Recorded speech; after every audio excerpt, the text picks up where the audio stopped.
Claire Lafont, amapienne depuis 4 ans et co-référente maraîchage pour la MAP à vapeur. Je m'appelle Christine, je suis co-référente du maraîcher. Je suis aussi trésorière de la MAP et on est tous au niveau du collectif co-coordinateurs de toutes les actions qu'on aura apportées, que l'on porte au niveau de la MAP. Alors, je m'appelle Sébastien Elouin, je suis agriculteur. Je représente entre autres, parmi tant d'autres, la MAP à vapeur, qui est une association pour le maintien de l'agriculture paysanne à Avignon.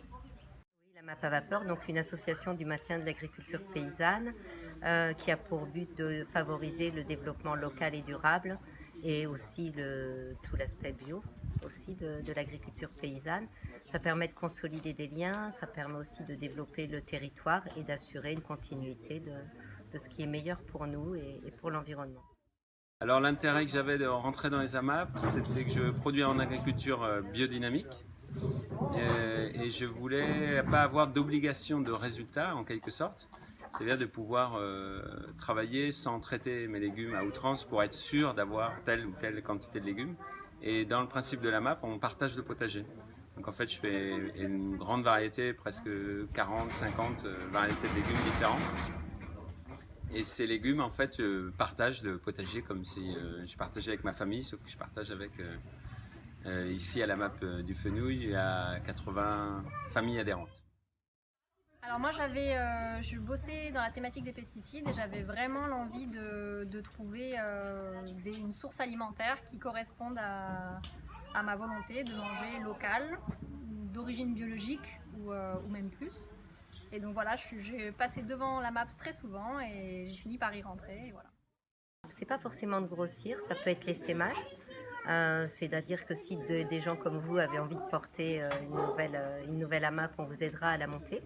On pense mettre en place des paniers solidaires, donc des paniers suspendus pour les AMAPiens en difficulté. On a même une trésorerie qui sert à ça. Et éventuellement aussi avec le Secours catholique, notamment il y a une initiative qui se met en place pour la précarité étudiante.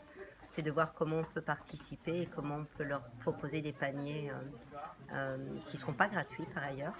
On demanderait une participation mais que l'on pourrait cofinancer. Alors la MAP, pour s'engager, c'est très très simple. Il suffit de venir avec le sourire et tout va très bien se passer. Ça peut être aussi sur les journées associatives, ça peut être aussi si on organise des journées sur le compostage et le lombricompost.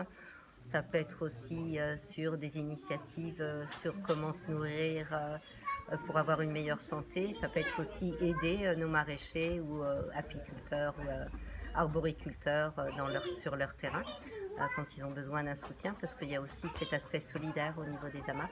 Donc chaque AMAPien, dans la charte telle que c'est inscrit, on est là aussi pour soutenir toutes les initiatives et tous les besoins de nos producteurs. Alors je trouve que c'est une très très bonne idée de recenser les initiatives locales en lien avec l'environnement de façon informatique, en tout cas sur internet, parce que c'est la première source, sur laquelle on va aller pour chercher quelque chose. Donc je trouve que le projet est top.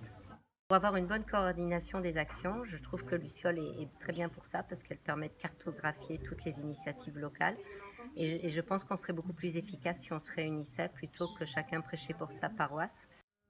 Faire en sorte que les êtres humains entre eux aillent bien et que les êtres humains en tant qu'individus aillent bien, parce que c'est que quand on est bien qu'on arrive à faire de belles choses. Donc je suis convaincue qu'avoir un lieu comme la MAP ou comme le Fenouil à vapeur, ça permet aussi de réunir des gens et ça fait du bien. Et donc quand on est bien, on fait des choses bien.